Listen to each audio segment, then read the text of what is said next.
This might very well be the easiest and cheapest time to study abroad. Still not convinced? Listen to this excerpt from a keynote our CEO gave about study abroad applications. Well, I know it's sad, but think about it this way. The COVID-19 might very well be a blessing in disguise for international students. Why am I saying that? Because a lot of things have changed around the world and for international students as well. Let's look at it this way. First of all, okay, whatever I'm about to tell you is because of the inside information I already have. As you know, we deal with university admission board. We get information from them all the time, so we know what is happening. And it is not a secret, so I'm just going to help you, the student over here, to help you understand what is happening. Okay, first of all, the universities have made a lot of changes because of the COVID-19. And you see, because of the COVID-19, countries are now allowing people to travel, but many countries are opening up now, right?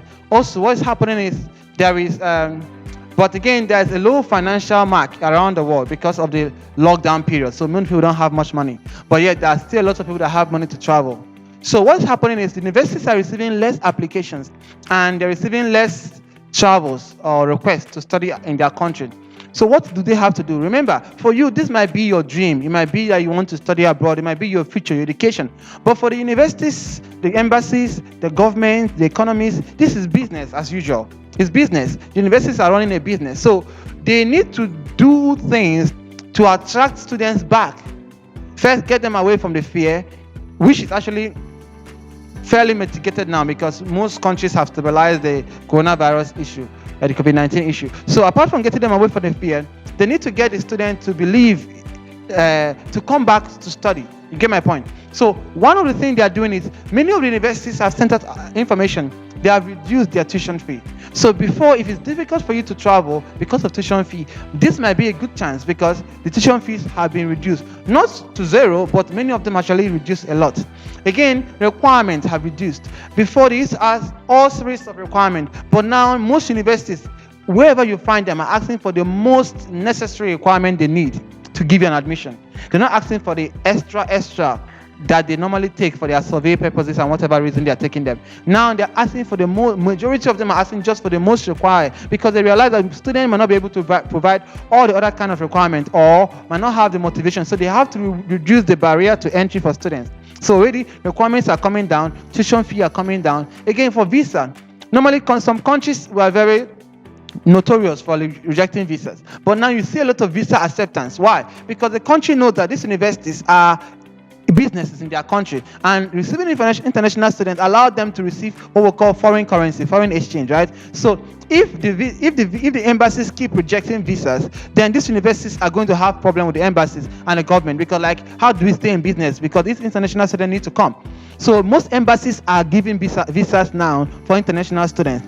And universities have reduced the cost for international students, and also the requirements have also been reduced drastically for international students. So you see, there are more motivation for you to study abroad than ever before.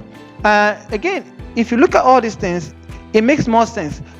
Let's say we started in 2015, Cyprus in May 2015. That was when we started, and then we had just a group of staff. And the good thing about this is we were so dedicated. We were not the top. There were other guys there before we came for Cyprus Uni, but we were so dedicated in our tasks that between 2015 May to 2015 October, we rose to become the best, the top ranking, the top universities education consultancy for North Cyprus in just a few months because of how dedicated and how quality service we are giving to the students.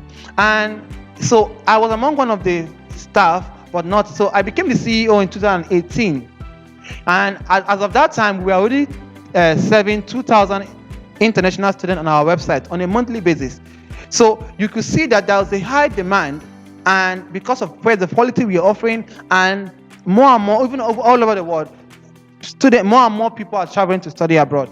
So if you are not convinced before that you need to study abroad now, I will tell you now is the cheapest time, most likely one of the cheapest time. Now is the easiest time because of less requirements are being asked for. Even normally some universities require you to pay some amount of tuition fee before, even if you don't pay the full, some amount of deposit before you can be given visa, or some country requires that as well. Now, some of them have scrapped that deposits. Some of them didn't scrap it. What they did, they reduced it drastically.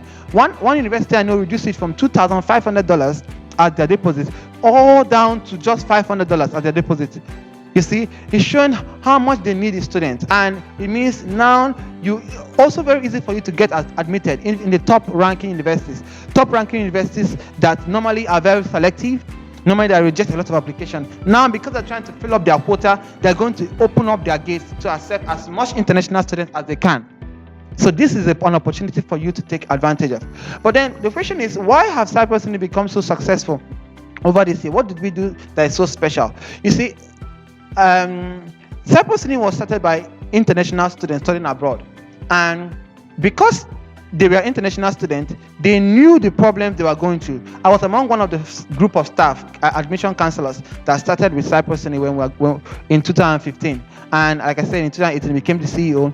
But I was studying abroad then, and ever since then I have been traveling to several countries and adding more monthly on the list. But the point is, even the staff we have, admission counselors, either these guys are former international students or these guys are regular travelers.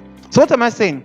Because we are addressing a niche, because we are addressing a problem people actually face, a genuine problem, many people began to value Cyprus services. And because we are doing it in a fast, easy manner, in a manner that shows that we care, many of them began to value Cyprus services and made it easy for us to also grow faster with our students as well.